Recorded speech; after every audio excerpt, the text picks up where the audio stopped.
The fourth covenant prerequisite for you to be divinely protected by God is that you must genuinely love Him. For in the first part of Psalm 91 verse 14 it says, "Because He has set His love upon me, therefore will I deliver Him." That means you must genuinely love God for Him to be committed to your protection, because if you're committed to God, then He'll be committed to you. Now, God loves us all, but when you draw near to God, He will draw near to you. So that means if you love God, then He'll be committed. Genuinely, if you genuinely love God, then He'll be committed to protecting you. But you cannot love God if you don't have a genuine revelation of His love for you. If you have a revelation of God's love for you, then you will love God even more, because you'll realize how much God loves you.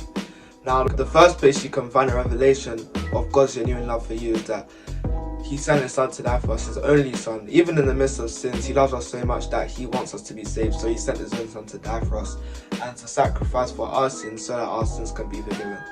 And the second place that you can find it in is in Romans chapter 8 verse 38 to 39.